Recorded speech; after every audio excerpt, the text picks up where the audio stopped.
I made one of the most rookie mistakes when it comes to selling cards online, and that is running out of shipping material, specifically shipping shields, which is what I use to ship cards in plain white envelopes. So as the orders were just coming in, 10, 20, 30, 40, I was like, oh, I'll just wait for the shipping shields to get here. I ordered them, and the ETA was 7 days. I cannot leave the customers waiting 7 days. So then I resorted to the comments. And one of my comments from my other video, check that out if you haven't already, on how to ship in a plain white envelope. He said, just put them in between some index cards. And while I don't know if index cards really cut it because they're kind of thin, I was desperate. So I went out and I got some index cards, and this is the method that I came up with. So in front of me are all the materials. Before I get into it on exactly how I shipped with index cards, I do have a shopping list for anyone new that's trying to get into creating an online business selling cards. So in the description, you'll find things like envelopes, stamps, additional ounce stamps, tape dispenser, by the way, don't skimp on this. That is a game changer. Address stamps, just all sorts of things. Again, in description, they are affiliate links, and you know, if you click on them and shop around Amazon, it helps my channel grow. It doesn't cost you anything, but it is there as a resource for you to use. So I need to ship out cards. And I went to Walmart and I got some index cards, and they come in two varieties, just regular and heavyweight. So make sure you get the heavyweight, because even heavyweight really isn't that thick. But we can always double up, which is what I ended up doing. So my first iteration of it was this. So I took 4 together, taped it to make an actual pouch, threw, let's say, this token card, someone buys 1 card, threw it in a penny sleeve, put it in the middle, and then taped the top, put it in my packing slip in the envelope, and then that's what it was. I shipped 1 like that, and I was like, this is not good. You know, it's not the worst, because I've got shipped cards just like this. No penny sleeve, nothing. Just this wrapped in paper. And you know what? It came flawless. There was nothing wrong with the card. So when we talk about shipping and things that matter, I would say a penny sleeve, you should always just throw it in a penny sleeve. But what we're doing is we're kind of mitigating risk here. Let's say, I don't know, maybe 10% out of every plain white envelope gets damaged somehow. You know, 90% says it's going to get there on time. Or not on time. It's going to get there in mint condition. But what we're doing is we're trying to prevent that 10%. That's what all this is. So, you know, I could sandwich it in between a fat stack and it's probably going to be fine. But at some point, you're just wasting materials, you're wasting time. And not only that, the more thickness you have on these plain white envelopes, the more likely they are to get messed up in the sorting machine at the post office. So there's a balance there. So this wasn't going to work for me. And I just, I can't do it. But let's talk about the method that I used. So you're going to need a team bag and 4 of these index cards. So you're going to take the 4, you're going to put them in the team bag. You're going to fold this flat back just out of the way. And then you're going to grab some scissors and then just cut that excess. That way the flap can come over and close. From there, let's say someone orders, I don't know, maybe they want 4 Ant-Man tokens. We can get that. We'll throw them in a penny sleeve. You can do individual penny sleeves for each cards. I only do that if there's a hollow version of it. Because, you know, it'll be fine in one. It just really will be. So you get it in the middle, open that up, drop it in, and then from there, peel it off, and then stick it.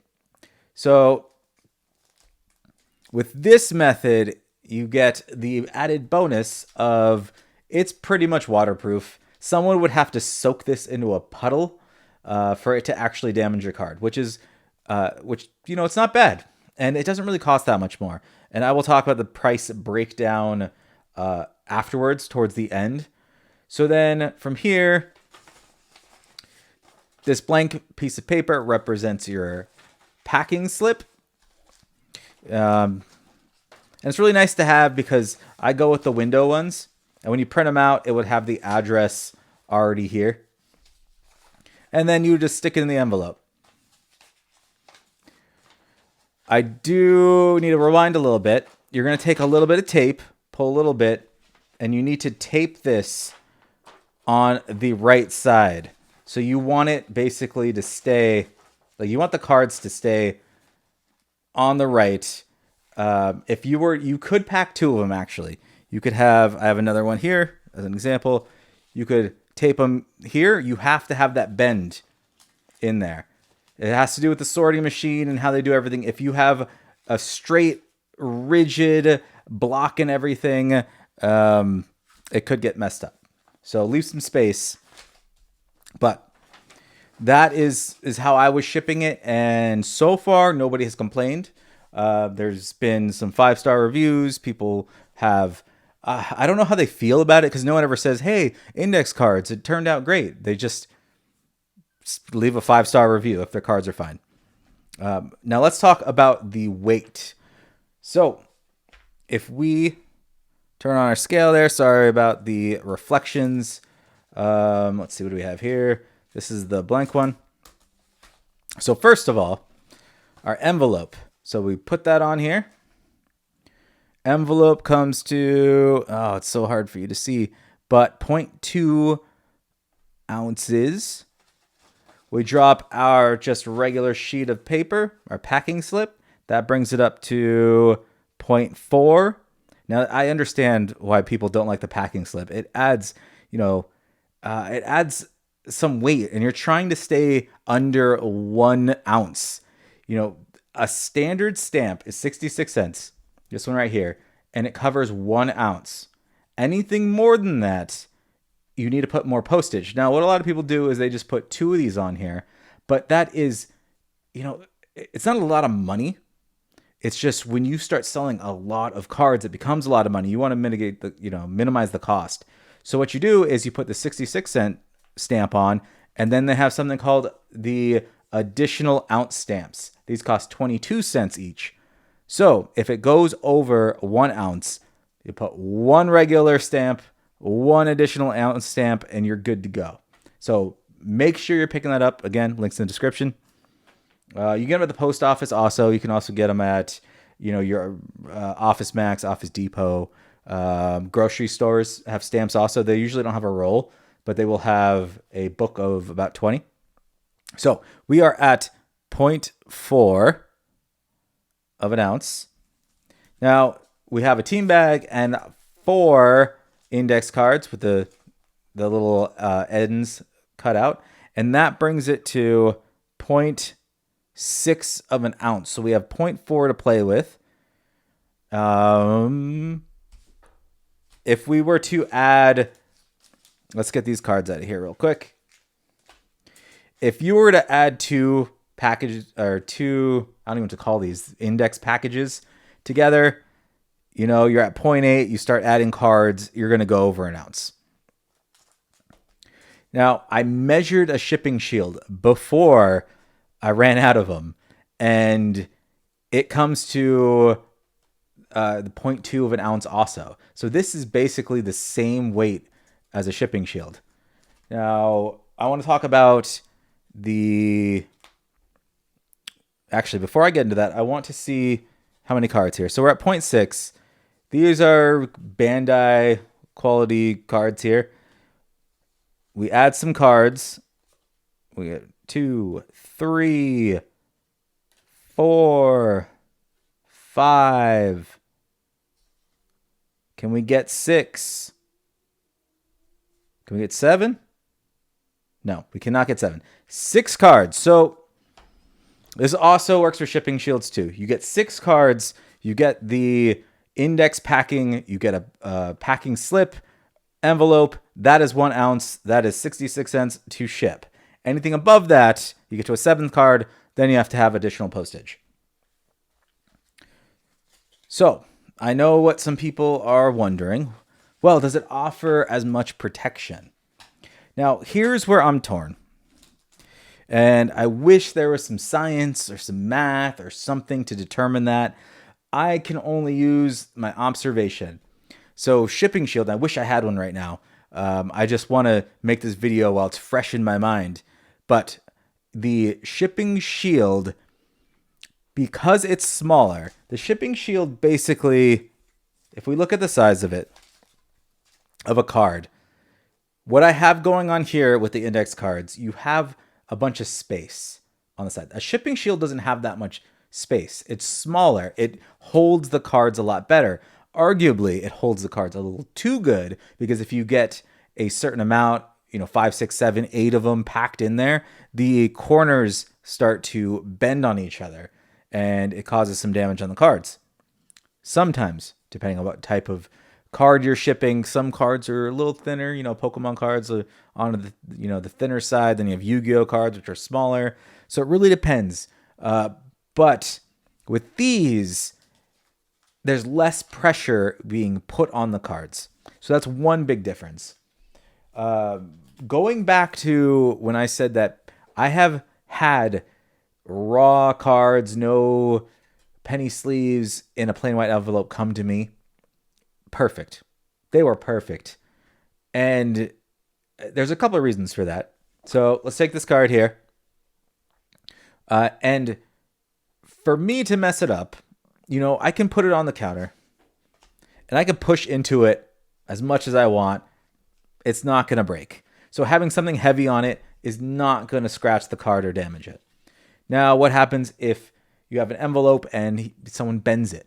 So a card has some bend into it and it'll go pretty much back to normal. You have to apply a lot of force to get that card. Even then you can still, you can straighten it out and it's still fine. But for you to really get that bend there where it's not coming back, you got to apply a lot of force. Now, my question is, at what point is that much force being applied to mail? Like, what could possibly be happening? The worst that I see is a mailman getting a stack of plain white envelopes and putting a rubber band on them. And even then, it has to squeeze very, very hard for that to bend. Cards are a lot sturdier than you think. Now, I understand people want to grade them. They want them flawless. They want them pristine. And, I really don't know what to say about that. I think people are expecting the highest quality. They want a top loader. But rewind. A penny sleeve, a top loader, a team bag, 2 wedges of thick cardboard in between for a 50-cent card. And I can't blame them. You buy a mint condition card, you're going to want to get it mint, whether it's a penny card or a $20 card. So I get it. And then also on top of that, if we add a stack of 1, 2, 3, 4, 5, let's just say 6, and then we have that too, even more force needs to be applied on this for it to bend to a breakable level. So at some point, you have to ask yourself, are we just overpacking cards? And I kind of put my reputation and my business at stake here, because I shipped out maybe 30, no, it's like 45, 46 cards with this method. And So far no one said it came damaged or messed up. I'm hoping, and if it does work, I might continue to do this and just drop the shipping shields altogether. These are things that you can easily get at Amazon, your local store. Shipping shields, not so much. Also, shipping shields have, because they're folded on themselves, like kind of like an envelope, it adds a little more thickness. So I notice when the cards go in, there's kind of a dome to it, and these lay a lot flatter and they're bigger. So it gradually, if you have to roll it through a machine, it gradually goes up into a bump instead of hitting it abrupt. Like, oh, that's the bump of the card, and then things get tore and messed up. So we have the 6 card, or no, let's do the Ant-Mans again, 4, because I get a lot of play sets where people buy 4 of a certain card. So, for example, we just throw this in here. And this is roughly, when you put 2 of them together, is roughly the shipping shield kind of thickness. It is a different material, though. So I'm not going to lie, shipping shields are a lot more rigid. But so we have this, and again, I'm putting a lot of force on this. That something would have to hold the middle, pull down on it for it to get messed up. Now, if it's going through a machine and gets stuck and starts eating at this, there could be a problem there. But as I said, this lays a lot flatter than a shipping shield does. So I'm more confident that this will be less likely to get caught in the actual sorting machine than a shipping shield. But that is the method that I found. The prices, and we look at it, so it really depends on when you buy a lot of this stuff. So the team bags, they're about, I got them for $0.01 each. On sale, I bought a huge bulk, so there's $0.01 here. So that's 1 cent. And then these are about $0.01 each also. Again, buy them in bulk. So there's 4 cents. This is 5 cents. You don't need tape or anything with this method. So it's 5 cents compared to the shipping shield. If you get, I think, 500 of them, I'm not sure the amount, but if you get a bunch, they come to about 8 cents also. Or I shouldn't say also. They come to about 8 cents, and this comes to 5 cents. So you're saving 3 cents. Is it that big of a deal? No, not really. But I like the convenience. So if I run out of this, I can just go to Walmart and pick some up, or Amazon next day 'em, as opposed to the shipping shields. Are the shipping shields overdoing it? I'll let that be up to you to decide what you think. But let me know in the comments what you think. Is using index cards, is this good enough? Is that enough protection? Is that too much protection? Are we babying our cards so much when we mail them for things that we can't even control? For example, I do have a review. It wasn't a bad review, but the reviews were saying, oh, the envelope was tore open, and they showed me, actually, I have a couple returns. Let me just grab those real quick. I keep accidentally showing addresses, so I had to cut away, but this is a return. So the post office said that their forwarding address wasn't correct. But this is how it arrived. Now the cards are still fine. The cards themselves aren't even touched. It's just the envelope ripped open. Like I was saying before, someone did say, oh, the envelope was messed up, but it was never the cards themselves were messed up. In a shipping shield, in a top loader, as long as you don't overpack your cards, that seems to be the key. If you don't try to shove it like 20 or 30 or have a thickness of, all these cards, you don't want to put that in a, plain white envelope. It's just not going to work. So as I'm rambling right now, I feel like, we are babying our cards when we send them in a plain white envelope, and we need to kind of tone down our shipping. So that's all I have for you today. If you enjoy this content, you want to see more, be sure to hit that subscribe button. Leave me a comment. What do you think about all this? Have you shipped with an index card before, or do you strictly use top loaders and shipping shields? Also, be sure that you are using some of these things in your store that are making your life easier. For example, tape. I found some pretty good tape. You don't need to buy expensive stuff. I've got rolls of this. But the biggest thing was the actual dispenser. That way I could just lift it with one hand and use a piece of tape as opposed to the little plastic ones that are pretty crappy. Also, instead of writing your address, get yourself one of these stamps, these custom stamps with your business name, your address, and as you're just stamping away in your envelopes, it makes it so much easier. Don't forget the ounce stamps. And a scale too. The scale has saved me so much postage and problems because I check to see if every envelope is under the 1 ounce. If not, I attach another stamp to it. I don't want things being returned, and I don't want customers dealing with issues where they have to pay an extra fee or they didn't get their cards because I just was too lazy to weigh it before I sent it. And one last thing before I let you go, I know there's been a lot of people who said you cannot make money opening boxes and selling singles. I've been doing it for about, I think it's 7-8 months.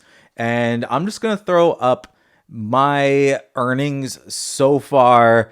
And these earnings are not completely accurate. That's how much is in the account. But I also use credit cards to buy my shipping materials and also my inventory. I have 2 credit cards I opened up from Capital One.